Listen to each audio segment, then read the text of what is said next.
Je cède la parole à M. le chef de l'opposition officielle. Merci, M. le Président. La saignée libérale se poursuit en santé au Québec. Autre jour, autre coupure.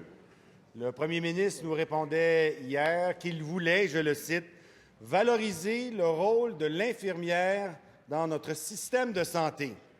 Pourtant, nous sommes plutôt à l'ère des coupures de postes et de services aux patients.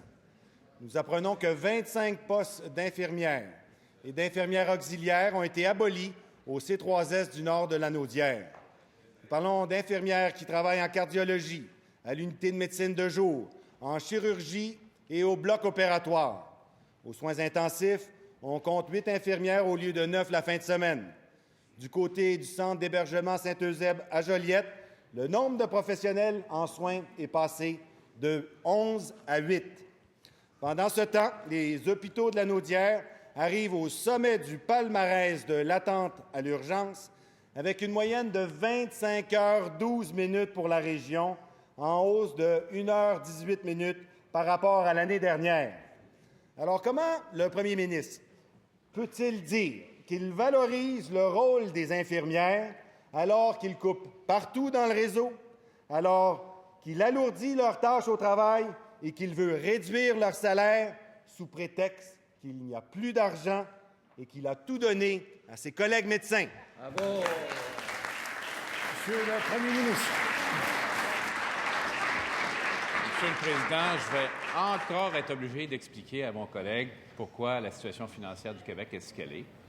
Nous avons à résorber une impasse de plus de 7 milliards 260 millions de dollars. Et je vois qu'on trouve ça drôle du côté de l'opposition officielle, ce qui est assez paradoxal, Monsieur le Président. Et on est allé en élection sans crédit, et on présente une option politique qui vise à dépouiller le Québec de milliards de dollars de revenus, et on se demande bien comment les 10 services publics pourront être soutenus dans le cas où, malheureusement, ceci se produirait. Maintenant, je vais répéter que oui, Monsieur le Président, c'est nous qui avons ouvert la porte à la profession d'infirmière praticienne, et nous continuerons à le faire. C'est nous qui avons ouvert la porte à la collaboration interprofessionnelle, et nous continuerons à le faire. Et dans les négociations en cours, et je comprends que le collègue veut participer aux négociations, on l'a vu il y a quelques instants à peine, dans les négociations en cours se trouve justement la revalorisation du rôle de l'infirmière et l'ouverture que nous avons nettement, et le ministre de la Santé l'a exprimé à plusieurs reprises, à ce que ce rôle non seulement soit affirmé, mais soit développé davantage. Monsieur le chef d'opposition, en première complémentaire. Alors, pendant que le gouvernement exige plus des infirmières, il réduit les exigences envers les médecins spécialistes dans le projet de loi 20. Nous constatons à la lecture des amendements que l'obligation pour les spécialistes de dispenser des services aux patients qui sont en attente depuis plus de 6 mois a été retirée. Pourquoi en demander moins aux médecins alors qu'on augmente leur salaire et au contraire en demander plus aux infirmières en coupant le leur? Bravo. Monsieur le premier ministre. Monsieur le Président, avouez que c'est paradoxal, mais l'opposition n'en est pas à un paradoxe près, là. Il y a quelques semaines à peine, on nous poussait de répondre aux besoins des médecins, de ne pas leur demander de donner du service supplémentaire, d'oublier le projet de loi 20. Et maintenant, bien sûr, comme les circonstances changent, on change de discours, on y est habitué, Monsieur le Président. Et je vais répéter ce que j'ai dit hier également.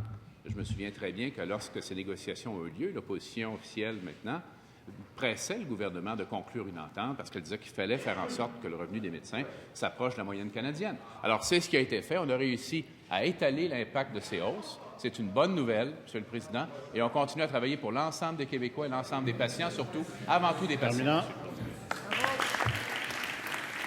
Deuxième complémentaire. Monsieur le Président, au C3S de Chicoutimi, ce sont 16 postes d'infirmières qui ont été abolis en cardiologie, en pédiatrie et en périnatalité, sans parler du seul poste d'infirmière praticienne spécialisée qui a été supprimé l'automne dernier. Comment, avec toutes ces coupures touchant les infirmières, le premier ministre peut-il continuer de dire que les mesures d'austérité libérales n'affectent pas les soins et les services des patients au Québec? Bravo. Monsieur le premier ministre. Monsieur le Président, quand on représente le seul parti politique à avoir diminué la rémunération des employés du secteur public, la seule fois dans l'histoire du Québec où ça s'est produit. Le parti politique qui a fermé des hôpitaux, fermé des lits de soins prolongés, qui a agi de façon très négative pour le réseau de santé, fermé les universités. Madame la députée de Pointe-aux-Trembles, je vous entends de temps en temps. Vous avez une jolie voix, mais je l'entends trop bien.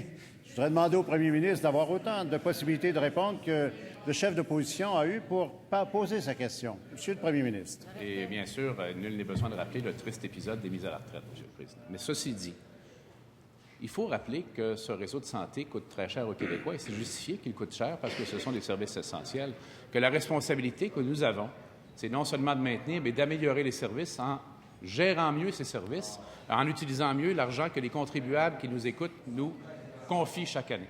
Alors, ça fait partie des outils qu'il faut développer, qu'il faudra continuer à développer. On voit que le ministre est très actif dans l'amélioration des services et va continuer de l'être. Troisième complémentaire, monsieur le chef d'opposition. Merci, M. le Président.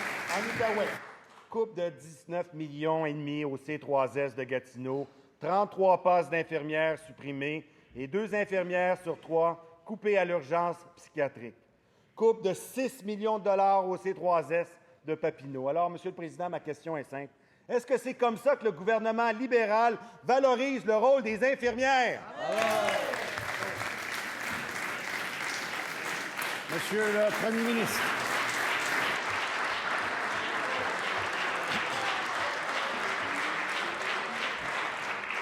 Monsieur le Président, je vais encore une fois être obligé de relever le total manque de crédibilité de l'opposition officielle dans cette question, sur la question des hydrocarbures, sur la question des finances publiques.